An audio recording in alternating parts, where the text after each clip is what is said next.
Today, we will talk about how to make a tandoor oven. Let's have a look at the details. Tandoor ovens were invented around 2000 years ago in India. This oven, created from bell-shaped clay, can create delicious meat kebabs, veggie sticks, and even baked bread. If you want your very own tandoor oven in your backyard, collect 3 pots in descending sizes, stack them together to allow airflow, and fire up some charcoal in your oven to start cooking today. The first step is constructing the pieces. Collect 3 clay pots in nesting sizes. Purchase a 24 by 22 inches pot, a 13 by 12 inches pot, and a 12 by 10 inches pot. Make sure the pots are all made out of clay. Remove the bottom of your medium pot with an angle grinder. Put a 1-inch wide piece of masking tape around the bottom of your medium-sized pot. Use an angle grinder to cut the bottom off of the pot following the top line of the tape. Set the bottom of the medium pot aside to use later. Flip the large pot over so that it is resting firmly on the ground. Use a drill bit that is strong enough to drill through concrete. Drill 4 holes around the circumference of the bottom of the large pot. Create 4 holes around the circumference of the bottom of the small pot. Flip the smallest pot over so that it rests firmly on the ground. Use the same concrete drill bit to create 4 evenly spaced holes around the hole already in the pot. The second step is assembling the oven. Place a few pieces of a broken brick underneath of the large pot. Make sure that the hole at the bottom of the pot is not covered by any brick pieces. Do not place any brick pieces on the hole in the middle of the pot. The hole in the middle of the pot allows airflow when the fire is going. If you cover it up, the fire will extinguish itself. Carefully place the smallest pot inside of the large pot.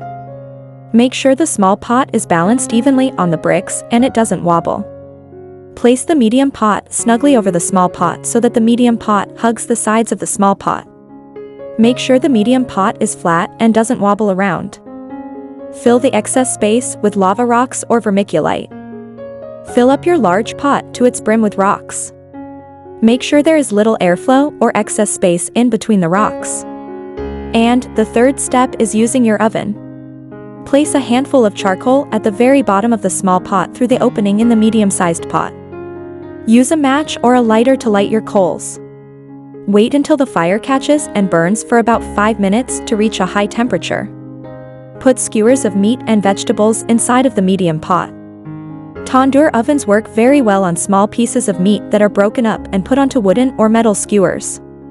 Place your skewers into your medium pot with the empty portion sticking into the coals. Traditionally, tandoor ovens were used to cook chicken, beef, and lamb. Place the bottom of the medium pot back onto itself. Remove it once your food has cooked and enjoy your skewers. Let the charcoal burn until it is ash. After you are done cooking, allow your charcoal to burn itself out until it is no longer hot. Do not leave your tandoor oven unattended while the charcoal is still burning. Guide the ashes through the holes of the small pot with a stick. Place a dish underneath your tandoor oven to catch any ashes. Use a stick to guide the ashes through the holes in the bottom of your oven onto the dish. Throw away the ashes once your oven is clean. Never clean your tandoor oven while it is hot. Store your tandoor oven in a covered outdoor area. Clay pots are fairly sturdy, and they can withstand some slight weathering. Keep your tandoor oven outside underneath a shelter that will shield it from the worst of the rain or snow. If you live in a mild climate, you can keep your oven uncovered. You can also store your tandoor oven inside of a shed.